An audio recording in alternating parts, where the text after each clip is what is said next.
یہ فقیر بہت سارے دوست ملتے ہیں، آج یہ ایک عام بیماری دیکھتا ہے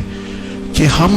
اللہ سے اتنے دور ہو گئے ہیں کہ اب اللہ کی رحمت کو ہم پہچانتے نہیں ہیں، اور شیطان اس دور میں ہم سے کیسے کھیل رہا ہے۔ سب سے پہلے ہم انسان ہیں، گناہ ہوگا، یہ یاد رکھیے۔ ہم معصوم نہیں ہیں، فرشتے نہیں ہیں، انبیاء نہیں ہیں، ہم انسان ہیں، عام انسان ہیں، اور ہم سے گناہ ہوگا چاہے ہم کچھ بھی کر لیں۔ وہ کہتے ہیں نا کہ انبیاء معصوم ہیں، اولیاء محفوظ ہیں۔ محفوظ کا کیا معنی ہے کہ ان سے گناہ ہو تو سکتا ہے، مگر اگر ان سے گناہ ہو جائے گا تو وہ توبہ کر لیں گے، اپنے گناہ پہ ضد نہیں کریں گے، اور یہ بہت بڑی نعمت ہے۔ یہ بہت سارے لوگ سلسلے میں داخل ہوتے ہیں، اور جب وہ ذکر اذکار شروع کرتے ہیں تو سب سے پہلا سٹیج ان کا یہی آتا ہے، حضرت اب میرا خیال ہے سلسلے میں داخل ہونے کے بعد تو میں بہت بڑا گناہ گار ہو گیا ہوں، مجھے تو اپنے میں بے پناہ گناہ نظر آتے ہیں، میں تو یہ بھی کرتا ہوں، یہ بھی کرتا ہوں، یہ بھی کرتا ہوں، یہ بھی کرتا ہوں۔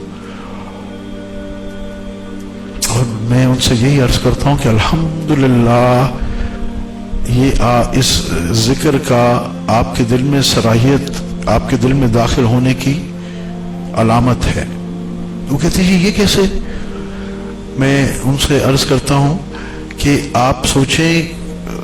پہلے بھی آپ یہ سب کام کرتے تھے کہ نہیں کرتے تھے؟ صرف یہ کہ آپ کو اس کا احساس نہیں تھا۔ اب جب غور کرتے ہیں کہ ہاں حضرت ہم کرتے تو یہ ساری باتیں تھے، مگر ہمیں تو احساس ہی نہیں آتا تھا کہ ہم نے وعدہ خلافی کر دی، ہم نے کسی کی امانت میں خیانت کر دی، ہم نے جھوٹ بول دیا، کسی کی غیبت کر دی، کسی کو تکلیف پہنچا دی۔ چھوٹی سی بات ہے جس میں ہم سب ملوث ہو جاتے ہیں، چار دوست بیٹھے ہوں گے، کسی ایک کا ریکارڈ لگا دیں گے، ہم سمجھتے ہیں یہ کوئی مسئلہ نہیں ہے، کیا فرق پڑتا ہے؟ ہم تو ایسے تفریحاً کر رہے ہیں، وی ڈونٹ مین اٹ،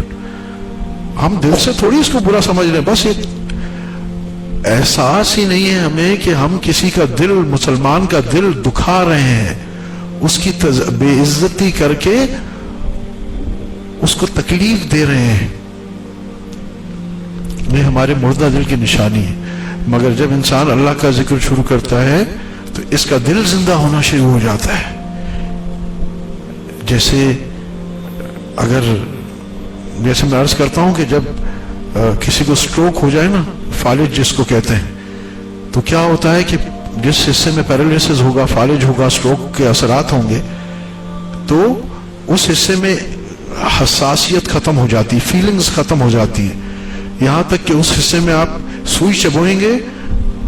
جس کو فالج ہوا ہے اس کو کوئی اثر نہیں ہوگا، he will not be able to tell you کہ یہاں کچھ آپ نے سوئی چبوئی ہے،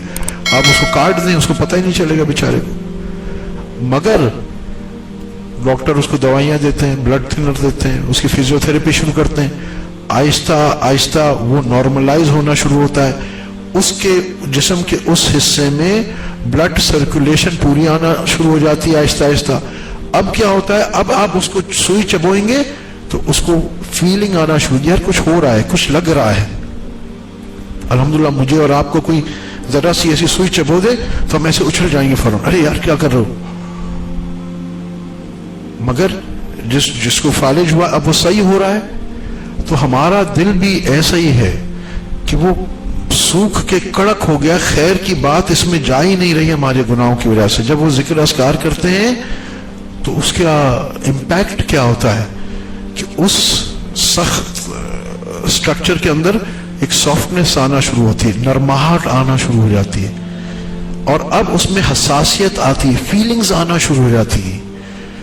تو ہمیں ہماری تھوڑی سی آنکھ کھلتی ہے کہ جی ہم میں یہ قصور تھا، یہ قصور تھا، یہ قصور تھا۔ ایسے مزید بیانات سننے کے لیے ہمارے چینل اسلامک نالج کو سبسکرائب کریں۔